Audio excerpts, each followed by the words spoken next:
Hello, everyone. Thank you so much for joining us today.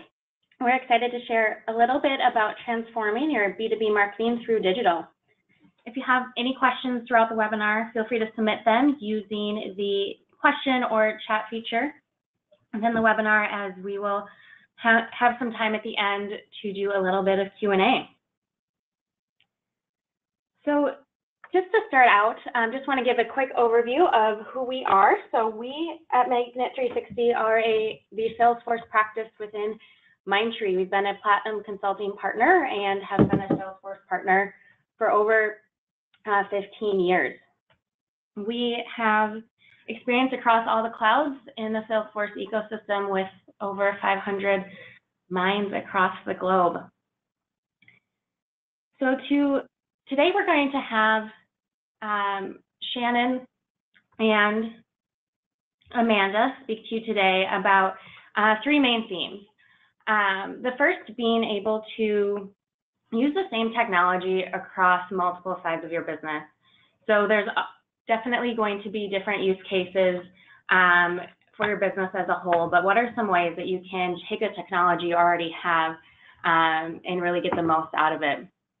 They'll also be talking about leveraging some strategies that we typically see on the B2C side and using them more in a B2B fashion. And finally, they'll also be talking about how to establish those metrics to really look at the success that you're having. So how do you know what makes campaigns successful and that you're using the technology to the most that it can? So today we have Amanda Isaacson, a senior solution architect, and Shannon Murphy, senior marketing consultant, with us that will speak to you today on these topics. Amanda, I will hand it over to you. Thanks, Steph, and thank you everyone for taking time to join us today. Amanda Isaacson here, Senior Solution Architect with Magnet 360. So again, have about 15 years experience in working with organizations in both the B2B and B2C organizations, particularly in CPG, retail, financial services industry, and healthcare. So to give you a little bit of my background, but delighted to be here and share with you some of these great stories that we've helped our customers solve. And like Steph was saying, really results-driven tactics using the current technology I have today.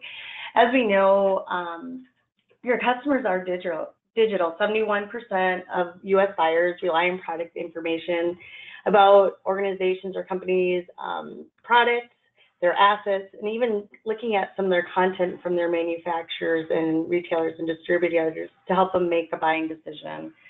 I think it's important that we kind of understand that. I think, Shannon, too, we are even talking about how 80% of buyers now are making their purchasing decisions prior to even picking up the phone and calling or connecting with a rep, which is really interesting with how digital is changing that bio ecosystem. Yeah, definitely. And that's according to Forrester research. And we really want to take that into consideration, because what we talk about on the next slide is this disrupted evolution of technology. If we look at this, in 2011, we started off with 150 technologies in the digital space to really speak to our customers. And as that has evolved to over 6,800, and now even into 2019, over 7,000 technologies that organizations can use to help influence purchasing decisions, really speak to their customers digitally, and really trigger that loyalty, it becomes a very disconnected space. So there are a lot of complexities with this, and the challenges are not knowing your customers. So what we talk about with that is some of the key things that we're looking at on a social side of talking to our customers and understanding some of the things that are most important to them, and in some social listening areas. Those efforts are definitely separate than what we understand from a sales side, a service side, and even on the side of even being able to inform our business leaders of how our company is going to enhance that technology to grow. So Shannon, I know we've talked about too how we worked with a number of companies that have this many technologies. I think what's interesting here is really understand that digital foundation you're working with, because right now what we're learning is customers are really all about the experience. So one of the key things that we really strive for is kind of that data and data integrity too. So again, people are really wanting you now with the access of data and information to really understand their expectations. So again, 73% of customers want you to know them, know kind of who they are, how they like to be communicated with, their preferences, kind of the products they're interested in, and want that Amazon-like experience. But it's interesting because of those 71%, too, 41% believe their data might be at jeopardy or at risk of being not utilized in the right way. So again, having that foundational governance and making sure your clients are knowing that you have that peace of mind and having those policies and data governance and GDPR pieces in part of your content downloads is really important. So again, harnessing that data, being really cognizant of how to speak to your customers about their needs, and then giving that full buying experience all the way from start to finish. Again, that's a cohesive consistency that us as consumers are expecting from people that are selling to us. We want people to know us all the way from the start of the purchasing, all the way to when I call and ask about a warranty information. We want them to understand when we purchase the product, what type of product it is, and being able to help us solution and solve for the information we're looking for about the product. Because if we don't give that experience, our brands are more volatile now than they ever been, because consumers are willing to pay for that experience. And again, this is coming from a Salesforce 2018 study, is saying that consumers will switch a brand and even pay more for it to get that experience for us to know them. So thinking about these things, having that foundational data governance, having those best practices and those policies in place for getting that experience all the way from start to purchasing to retaining that customer has never been more important today than it is today. Yeah, Amanda, I think that's really good. I mean, we all know data is such a foundational piece of businesses, and it's really good to have data governance in perspective. Right, and I think within that is the GDPR and some of the privacy policies we're seeing to date. I think that's become a very key topic as we talk about the leveraging of data and all these technologies to help communicate with our clients. And I think, Shannon, we've had some interesting case studies. I think on the last audit we did for an organization to help them understand their digital foundation, we found that they're using over 67 digital tools at one organization to serve their customers, causing all kinds of disparate data sets, silos in data and data governance. And I know you've seen some of that too with some of the clients you've worked with. Yeah, definitely. Especially right now in Europe, that's one of the key things that we've been noticing, and it's really great to consolidate that and be a little more aware of all the different pieces of data governance. Great. Now I'll turn it over to Shannon. She'll kind of talk you through a couple things that we'll highlight in our customer case studies today. Thanks, Amanda. So I'm Shannon Murphy, and I'm currently the Senior Marketing Consultant with Magnet 360. I've been in the business for around 6 years now, helping with both B2B and B2C. So today I'm just going to talk a little bit about how to use some of those B2C techniques within B2B marketing. So right here, this is talking a little bit about how businesses are transforming throughout time. A lot of B2B communications are, as Amanda referenced earlier, they're using different technology, social marketing. They're trying to tie in across multiple platforms to share their message. And B2B are marketing leaders that are, already designing those playbooks. So how do you take those playbooks that are progressing really well for B2C marketing and make it B2B oriented? So today we're going to be talking about one case study, which is Bellissima Beauty Company. And so this company, they wanted to figure out a way to target their makeup artists and industry professionals to purchase more of their products.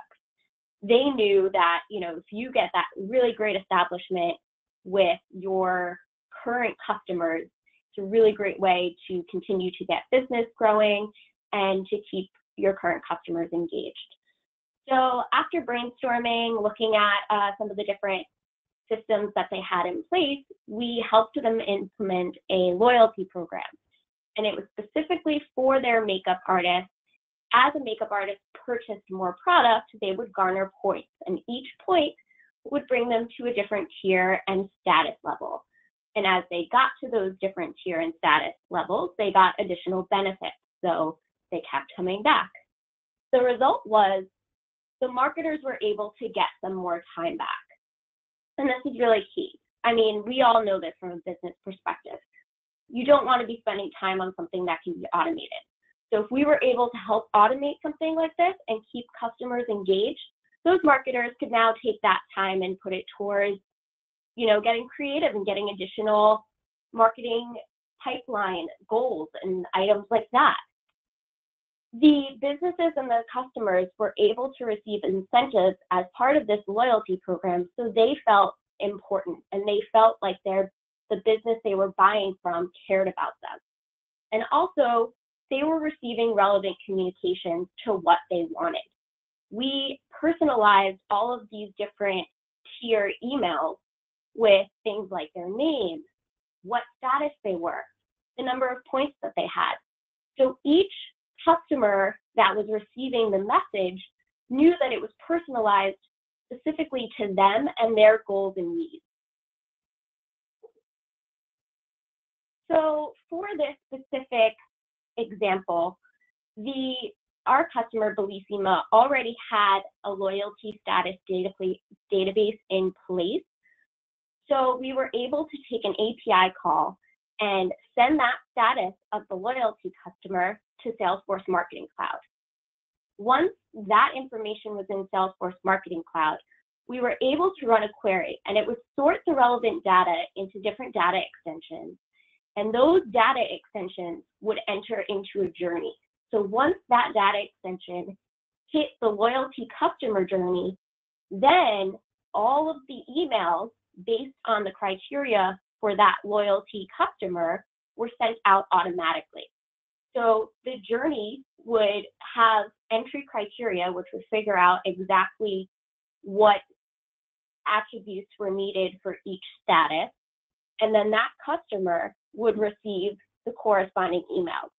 So we had a bronze, a gold, and a platinum status email that was sent out. And we would filter out those criteria. Now, if you're just getting started on this, yeah? Yeah, no, I was just going to add that's fascinating, Shannon, because I think we've built some similar programs. So you think about this just in the retail space, but we have done a lot of that with similar case studies with some fireplace manufacturers that sell through distributorship. So adding some incentives and loyalty programs to, again, as a distributor, you can pick many manufacturers to sell from for fireplaces. So building this rewards program had really created some stickiness, and we'll get more into some other case studies along those lines in some of the recaps. So great insight. Too. Yeah, definitely. That's really great. Now, if you're a company that's just getting started on this, understand that if you don't have a loyalty status database already in place, there are numerous options out there for you to consider. If you just type loyalty database into Google, there's a bunch of different companies that can help you generate that initial structure. And then from there, you can use any sort of CRM or email platform to help you kind of create that journey for your customers. So just some best practices as you're approaching this. Obviously, loyalty programs are a typical B2C playbook in the sense that, we all can think of multiple brands out there that try to target their customers in the retail, as Amanda mentioned, fireplaces that are using this technique. So just keep those playbooks in mind and think about, a combination of what would a customer want and how can you utilize that as a business. Definitely so important to map out your incentives for each tier of the program prior to launch. It just makes it so much more seamless if you've already put in that initial effort at the beginning of the program. Yes, you can definitely alter once the program has launched, and you can add additional tiers and benefits. But when you do that initial research and planning at the beginning, it makes it much more seamless throughout the process. Also, research the best data solution to house your loyalty points if you're going with a point system. It is key to make sure that your data is clean, consistent, and the best that it can be as you're bringing it into something like an email or social media or any sort of marketing campaign. Use personalization. As I mentioned earlier, we were using personalization for, the customer's name, their status level, their points that they were accumulating.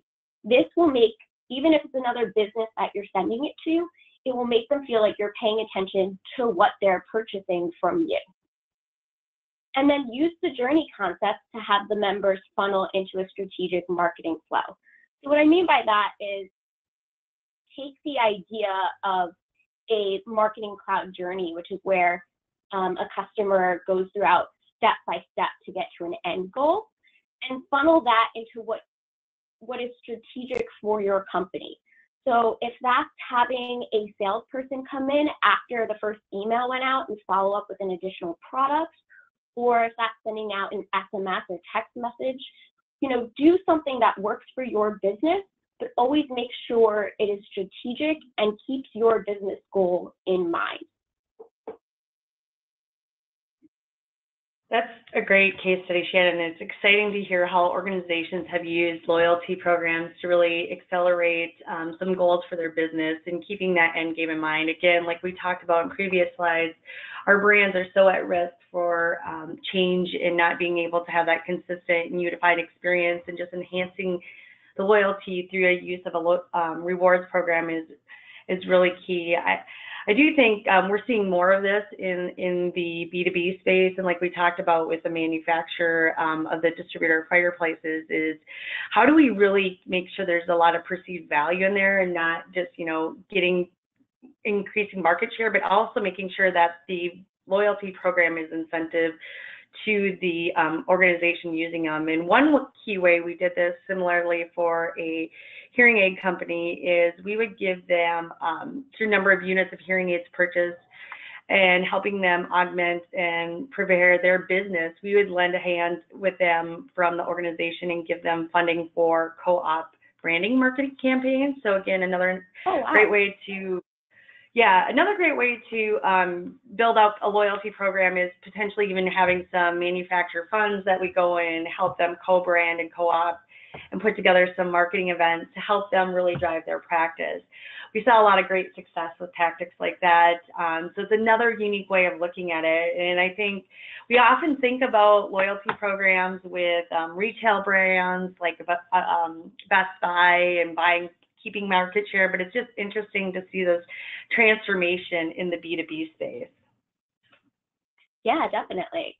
And that actually is perfect with this slide. So what this slide is talking about, while it says, these are the key focuses of B2C versus B2B, you'll see, B2B is constantly focusing on growing their pipeline, converting leads, whereas B2C has more of that journey personalization and multi-channel marketing. Even though they have separate goals, you can still cross-market and cross-pollinate to get a goal to help your business grow.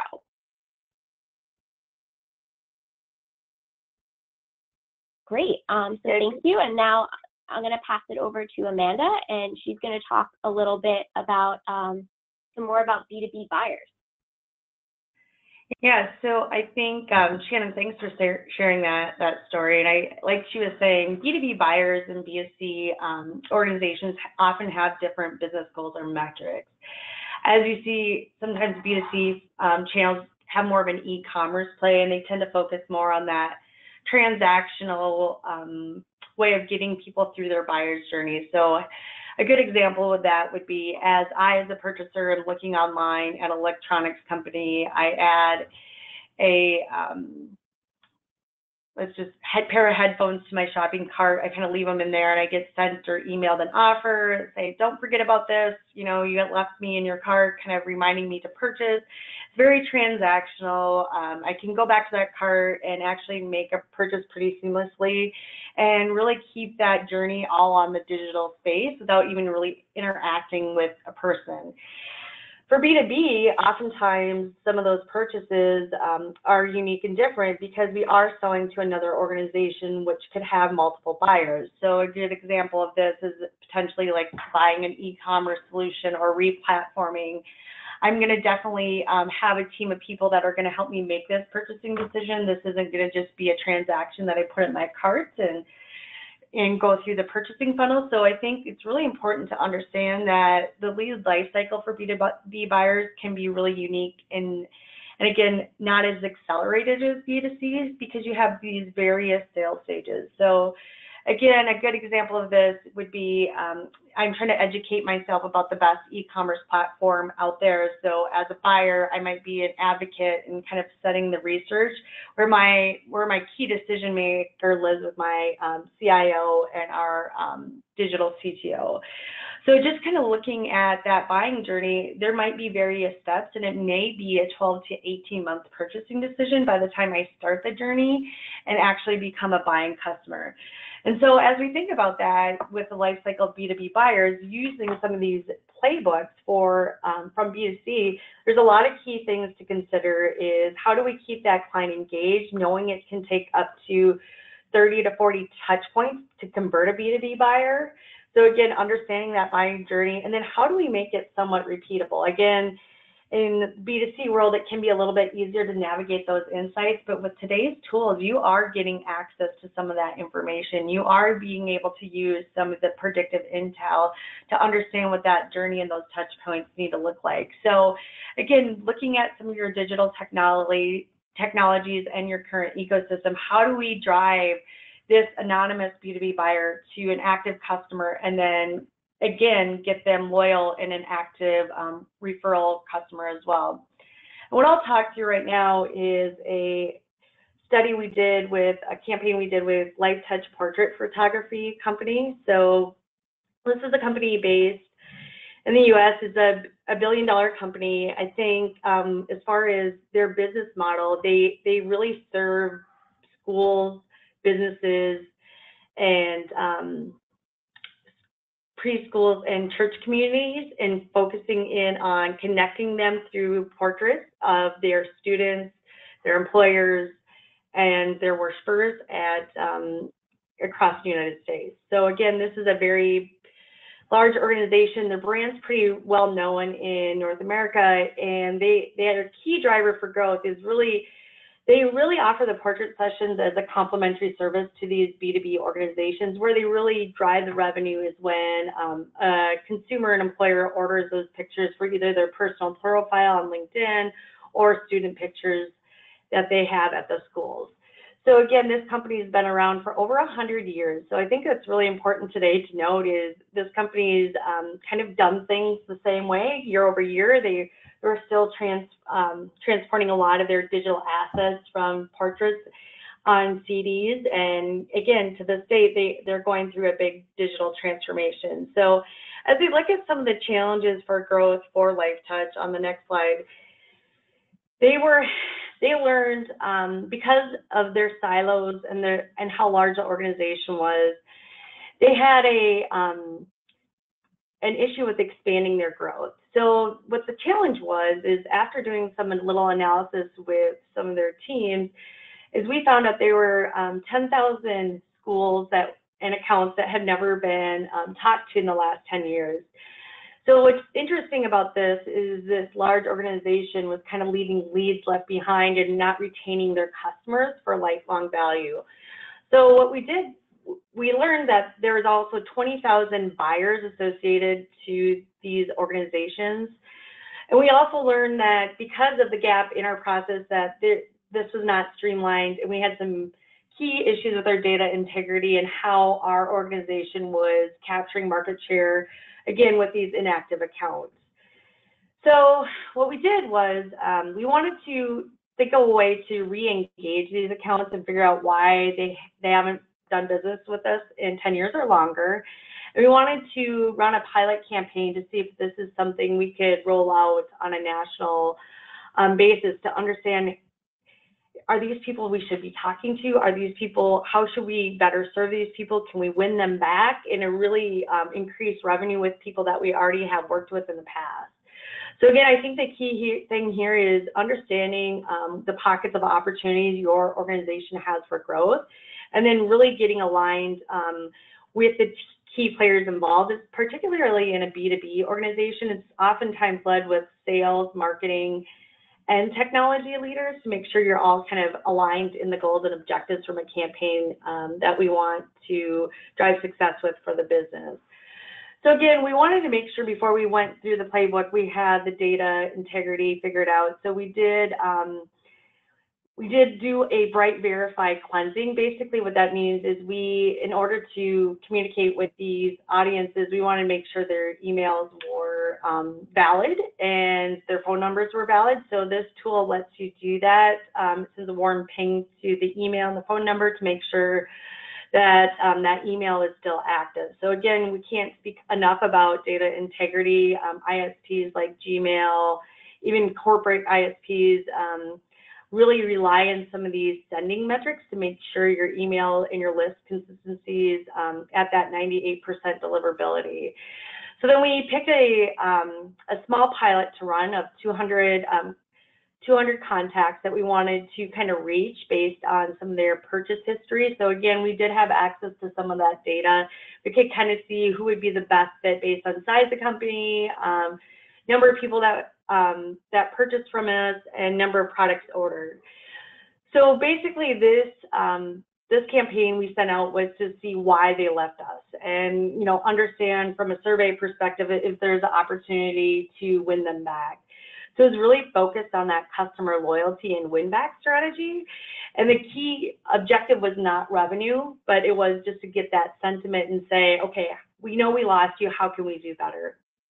So what was interesting is one of the key things that happened was we were able to land bookings from this campaign as an output of this. So that was not our core objective, but what happened is as we started calling, businesses started asking like, hey, we haven't heard from you for a while. We'd love to get you back in, connect with our organization. Can we get you back in for a session in the next week or two? So this is exciting for us because this is a true litmus of understanding, not engaging with your audience and just even sending them a, hey, we haven't heard from you message, and that impact of that message really resonated. So we were able to generate $50,000 of revenue just in kind of re-engaging with this inactive audience of 200 contacts.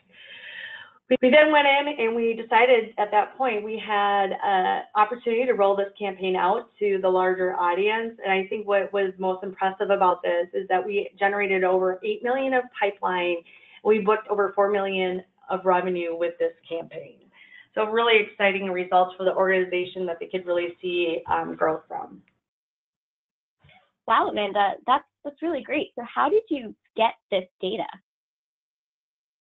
That's a great question. So again, I think this is coming from the power of all the CRM tools and understanding this organization had a very sophisticated BI and analytics team. So what we did is we really worked together with the business leaders and understood, where there was pockets of opportunity and analyzed some of our data. I think the key thing here is as leaders, we tend to work in silos in organizations, sales, marketing, and even service leaders. So that creates a lot of silos in our data system. So having to work with this core leadership team and get alignment on what we're looking to achieve as part of a goal really led us down this opportunity to understand and engage with inactive accounts that haven't been doing business with us. So harnessing in on those key opportunities is always a challenge. It takes time and alignment, but we were able to get that. Great question. Wow, that's really great. And how long would you say did it take to implement this program? Well, that's another key piece, right? Because back to your talking point, Shannon, it just isn't a flip of the switch and these results just happen in by starting a campaign like this. We did spend about 4 weeks kind of researching and doing the analysis to prep for this. And then we did launch the pilot campaign for 90 days just to get the results. And then to get the full 4 million booked in revenue, that was a 6-month campaign effort. But I think the key thing here is the overall cost of the campaign and what we spent in it was $45,000. So to get this type of results and maximize that for the business was definitely an opportunity for them to look at other ways they could kind of rinse and repeat these types of wins. So it was really exciting for the business, really exciting for the leaders to see these results in their organic database that they didn't even have to go tap new contacts for. So it was really exciting for them. Wow. I mean, in perspective, that's actually pretty short to get results like that. It is, and I think it speaks to a lot of the brand of the companies, like I mentioned, was around for 100 years, and the organization is pretty largely known in this space. So having a pocket of audiences to pull from to get this type of data is really important. We realize not every organization out there will have this type of opportunity, but it does show how, as even a smaller scale size company, how you can think about winning back some of those closed lost opportunities and kind of reinitiate a winning back campaign or a re-engagement campaign to reactivate that pipeline. Again, I think the key thing is think simple and win big, and then iterate on those results. So in the next slide, I'll talk through kind of how we set up this campaign, because I think it's also keep it simple, don't make it complex out of the box. So I think the key thing that we looked at was we wanted to make sure the journey was really scalable, repeatable, and not too complex from a configuration standpoint. So like I talked about, this was really communicating with that inactive account. So we really had that joint effort between sales and marketing leaders to have the campaign rollout start with a activity with a phone call, followed by a survey email, and then a reminder survey that went out 14 days later, and another final call by the field rep, and then a thank you email for completing. And again, this is just speaks to that simplicity. It wasn't a complex campaign, but we just set it up with the appropriate number of touch points and keeping in some of the best practices for weaving in this campaign with Life Touch's already enterprise level email campaign. So another key thing I think to keep in mind is the organization of Life Touch's size already had a number of campaigns in play and rolling out on their enterprise. So we were able to easily weave in a campaign like this. So again, one thing to keep in mind is you don't want to, you want to make sure you're watching metrics such as open rates, click-through rates, delivery rates, if you don't have a robust enough enterprise email system going out, because you want to make sure your deliverability is there. And that's a key thing for Life Touch is they already had a robust email platform that was running a number of emails for them. I think they were sending out around 80 to 90,000 emails a week. So starting off with a smaller campaign like this didn't really jeopardize their deliverability. But I think it's something that as organizations think through, if they want to do a campaign like this, I'll also think about other ways you can activate your audience with campaigns that they're engaging in, because you want to be aware of those metrics. So again, talking about some of the metrics for this campaign success, like I talked about earlier, we were just really focused on these core key metrics, and we got alignment with the sales and leadership. It was not, revenue was not the focus. It was really focusing on how many contacts per day, how many surveys were completed, and number of booked appointments, and then number of people photographed. Those were the nice to have metrics. So when we started booking revenue, we were really delighted to see that opportunity kind of come through all the way through to driving pipeline for our organization. So as we look at some of the best practices for this campaign on the next slide, like I was talking about, you want to make sure you're using a mature platform to kind of send these emails out and understand those metrics. So Life Touch, like I said, is an enterprise organization that has a full team that has their email campaigns running both from a consumer perspective and a business perspective. But then I think at that same time, understanding when is the right time to communicate with your audience too, and be mindful of, how often do we want to communicate? How often are we engaging with this audience? And then also, I think this is a key opportunity to learn about what you can be doing better across your sales, marketing, and services teams.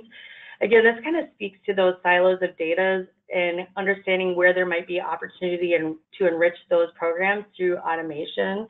And then also, I think it's key to remind your buyers of the benefits of engaging with your brand or influence an offer to win them back. As you've seen with this campaign, a simple touch point to remind them why they left was a key message to go, wait, you haven't communicated with us in 10 years. We actually want to work with you, and kind of reminding them of the benefits. And I think another key piece is this alignment needs to happen with sales, marketing, leadership to make sure no leads get left behind, because I think if we start working on programs like this, we want to make sure, like we talked about earlier, that buying pattern all the way from start to finish is that buyer's feeling the center of that and really understanding the touch points behind their journey. Wow, that's really great, Amanda. Thank you. Great. Now, Shannon, I'll turn it to you to kind of give a recap of the stories we shared today. Yeah. So as both myself and Amanda have been saying throughout this presentation, how can I as a business keep customers returning? This is always key, right? We want to keep the customers that we have. And this retention goes beyond B2C, because the average B2B company receives 30% of its revenue from existing customers. So that's 30% of your current base. You need to keep tapping into that and make sure that those customers are happy and are coming back. And if you are able to reduce that churn by as little as 5%, you can increase your profitability by 20% to 125%. And as we all know, numbers don't lie. I mean, even the campaign that Amanda was talking about earlier, that was a lot of money generated from a relatively short campaign, just, tying in and going in with customers that LifeTouch already had existing. So what does your marketplace need? Take the time as a company and try and understand your buyer. Make sure you understand who's buying your product. Are they possibly social or green conscious? Is there another thing? Has there been a change in your industry evolution? Are younger people taking the forefront of purchasing your product? Has there been changes in regulations that you need to be aware of? And then understand your industry incentives. Are there educational components that are needed within your industry, such as certifications or training? If you understand what drives all of these different pieces to purchasing your product, you're able to create a more effective incentive plan and keep customers returning. So, take initiative, be proactive in your communication. A lot of B2B companies have very heavy text emails with product information and items like that. Take a look at your communications again. Make sure that they're properly reflecting your brand in the way that you want your brand to be reflected. Make sure your buyer is familiar with the product. If you have samples, make sure you've sent them samples. Make sure if you have a demo that they've seen the demo of your product. As I said earlier, follow your strategic marketing. Strategic marketing is always key, and it allows you to pivot if you need to, but if you have a plan in place that you've thought about and have data to back up, you're more likely to see a higher churn on your investment. Use product education. If you attend a trade show or a conference, ensure that you're following up with all your potential leads using your strategic marketing. Tell your story in multiple ways. So if you're sending something like an email campaign out and you think your audience might be better with a magazine brochure, tell your story in a brochure as well. Follow up with social media. There's multi-channels that you can target different businesses to share your story and your product. Focus on personal connections. This is so important if you're any sort of business that uses sales or has vendors. You know, personal connections can really help drive additional sales. And then, of course, as we talked about earlier, create loyalty and reward programs. Incentives always make customers more likely to return. And then just to wrap up on some of the different loyalty and reward programs that are out there, these are some of the different ones that you could use. Just always remember, you might need to spend money to make money. So you might need to put a little bit of time and effort into designing something like this, but in the long run, it can help you create more business. So some different types of reward programs, something like a rebate, which would be perfect to have based on purchase amounts. This is really good for companies that sell to distributors who then have to have reps help push products, and you might need to get a rebate back for them to feel like they are investing more within your company. Discounts, especially on larger orders, this always makes a company feel like they're getting rewarded for a bigger order. Free shipping. That's also great if you wanted to put a specific amount on in order to entice the free shipping, getting more purchases. Provide an educational need. So this is actually really great for FinServe, the health industry. You know, if you need CE credits, or if there is another sort of organization where you have to have credits to maintain a certification, put out, you know, webcasts, white papers, where a person can earn the credit that they need to maintain the certification, but also learn about your product in an educational way. Provide incentives. This could be, you know, multiple levels, anything from incentives for a company, but also incentives for a ground level person who might be selling your product. Incentives can also go and involve, you know, charity donations to an organization of that company's choice. There's a lot of socially conscious businesses out there who have philanthropic goals, and that's a great way to reward them for doing business with you. Another option, providing reward money that can go towards, you know, helping businesses with their advertisements based on purchases amount. This is really good for small businesses, or it can be extended beyond that. Referral programs, those are always really good. We know many credit card companies offer referral programs out there. And then, as I had mentioned earlier, the tier or points level. An easy one to always start with is bronze, gold, platinum. You can extend it to whatever levels that you would like. Another thing to think about, you know, we actually see this a lot with events and sponsorships. They offer the multiple tiers, and then as you purchase each tier, you get additional coupons, customer support, promotional items, things like that. So as you approach these programs, just always think, what is it going to take you for you to be better than the competitor next to you, and how are you able to use these programs and some of the B2C playbook to get to that next level and really stand out amongst the competition?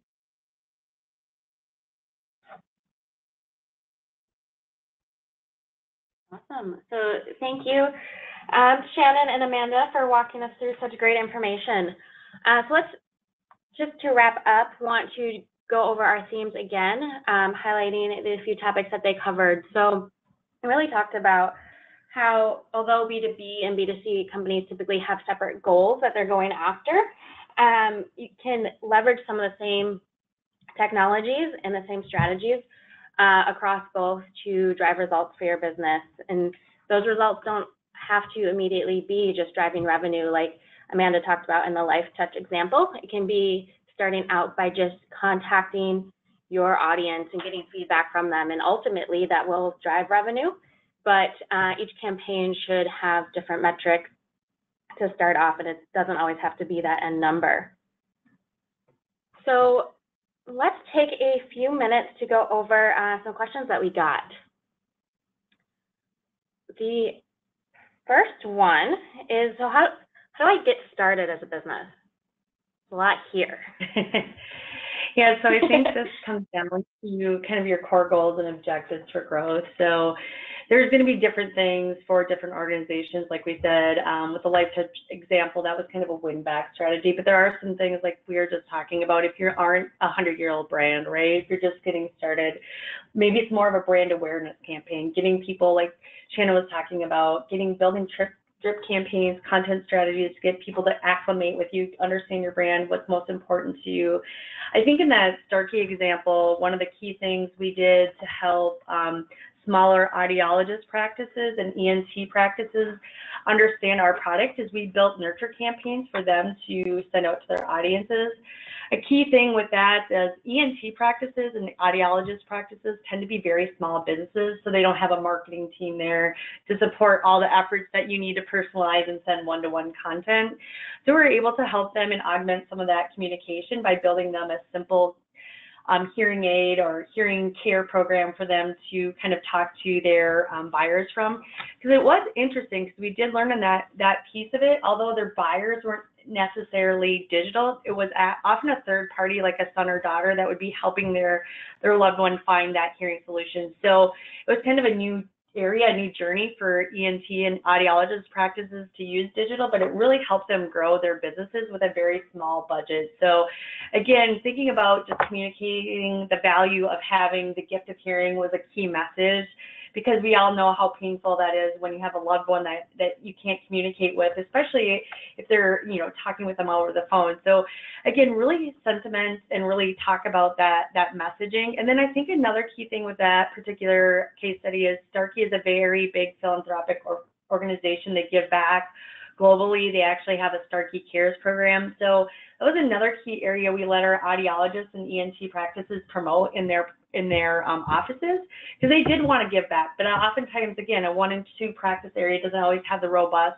means to give back as a Starkey. So they were able to participate in some of our recycling programs for hearing aids and kind of promote that. So again, being very cognizant of your business goals and who you want to be, and really speak, like Shannon was saying, speak that language to your audience, because there is a lot of importance in that personalization and in that messaging. Shannon, anything to add? Yeah, I would just say, if you're a new business starting out, just make sure that your messaging is really concise and really portrays what you want to send to your customers. And if you're already a business established, just take another look at your material and make sure it's still relevant to what you want to portray to your audience. Awesome. So what are some good indicators to determine the success? Great. So I can kick this one off, Shannon. So I think socializing the metrics with the team, getting alignment, right? So sales and marketing leaders are very held to, I think now, more and more revenue metrics. But as we know, it can be 12 to 18 months before we get down that journey. So aligning that with your leaders of your organization and business stakeholders. So what is metrics of success look like? Because it might be really different, like a cost per customer metric, a marketing spend to get ROI, but it might be even a client loyalty or client retention metric. As Shannon pointed out, it can be, like we were talking about, 20% of your B2B buyers could be representative of 80% of your revenue, which is very interesting, because you want that client retention, those client loyalty scores to be in that upper percentile, so you can, again, retain that business. Anything to add, Shannon, from your perspective?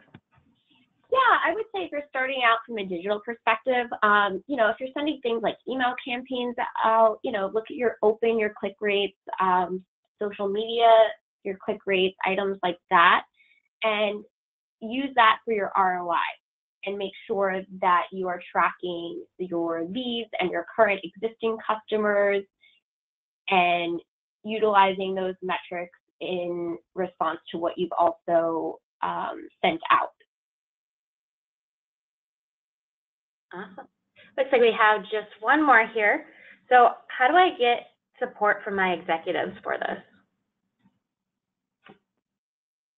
Ooh, that's always a tough one. It is. We've been on both that side of the coin before, so. I would say, Amanda, do you want to take this?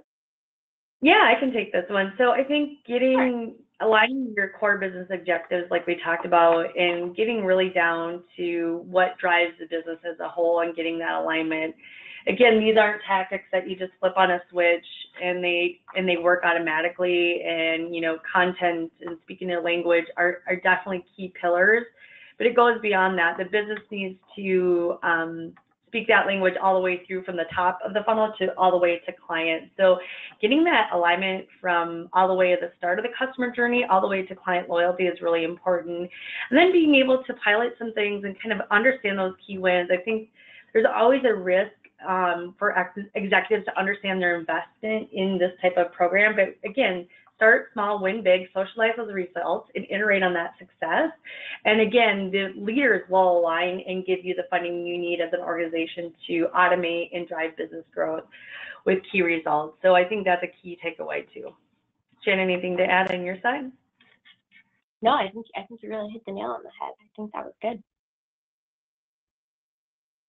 Thank you, everyone, for the questions. Appreciate it. Thank you, Shannon and Amanda, for sharing such great information and all your expertise today, and thank you all so much for joining. If you think of any other questions, you can reach out directly to Amanda or Shannon, or always to contact@magnet360.com. We look forward to hearing from you. Thank you, guys.